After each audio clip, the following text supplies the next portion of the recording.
एक बेटा अपनी माँ को कॉल करता है। हेलो माँ, मैं रवि बोल रहा हूँ। कैसी हो माँ? मैं ठीक हूँ बेटा। ये बताओ तुम और बहू दोनों कैसे हो? हम दोनों ठीक हैं माँ। आपकी बहुत याद आती है। अच्छा सुनो माँ, मैं अगले महीने इंडिया आ रहा हूँ तुम्हें लेने। क्या? हाँ माँ, अब हम सब साथ ही रहेंगे। रिया कह रही थी कि माँ जी को अमेरिका ले आओ, वहाँ अकेली बहुत परेशान हो रही होंगी। हेलो, सुन रही हो माँ? हाँ हाँ बेटा, बहुत। बूढ़ी आँखों से खुशी की अश्रुधारा बह निकली। बेटे और बहू का प्यार नस नस में दौड़ने लगा। जीवन के 70 साल गुजर चुकी। सरिता ने जल्दी से अपने पल्लू से आंसू पोंछे और बेटे से बात करने लगी। पूरे 2 साल बाद बेटा घर आ रहा था। बूढ़ी सरिता ने मोहल्ले भर में दौड़ दौड़ कर ये खबर सबको सुना दी। सभी खुश थे कि चलो बुढ़ापा चैन से बेटे और बहू के साथ गुजर जाएगा। रवि अकेला आया था। उसने कहा कि माँ, हमें जल्दी ही वापस जाना है, इसलिए जो भी पैसा किसी से लेना है वो लेकर रख लो, और तब तक मैं किसी प्रॉपर्टी डीलर से मकान की बात करता हूँ। मकान? माँ ने पूछा। हाँ माँ, अब यह मकान बेचना पड़ेगा, वरना कौन इसकी देखभाल करेगा? हम सब तो अब अमेरिका में ही रहेंगे। बूढ़ी आँखों ने मकान के कोने कोने को ऐसे निहारा जैसे कि किसी अबोध बच्चे को सहला रही हो। अच्छे दाम में रवि ने मकान बेच दिया। सविता देवी ने वह ज़रूरी सामान समेटा जिससे उसको बहुत ज़्यादा लगाव था।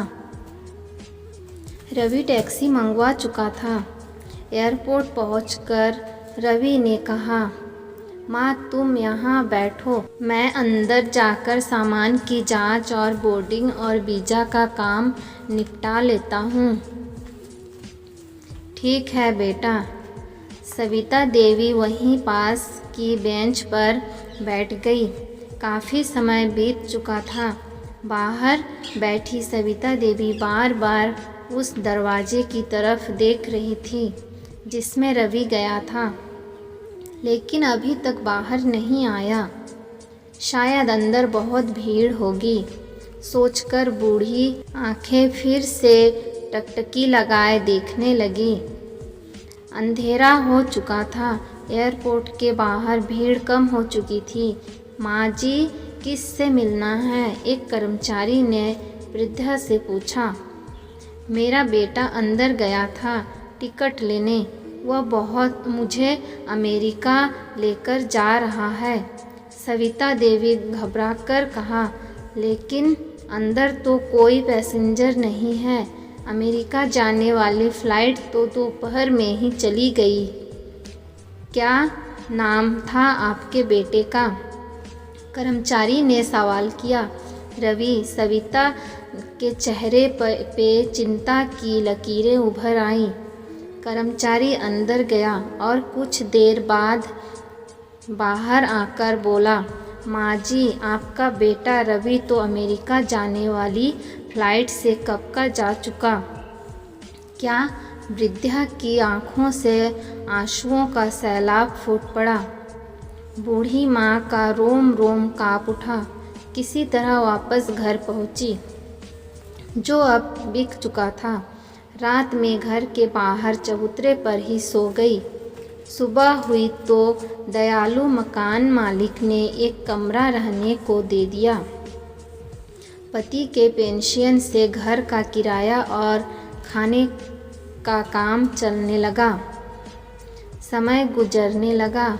एक दिन मकान मालिक ने वृद्धा से पूछा, माँ जी, क्यों नहीं आप अपने किसी रिश्तेदार के यहाँ चली जाएं?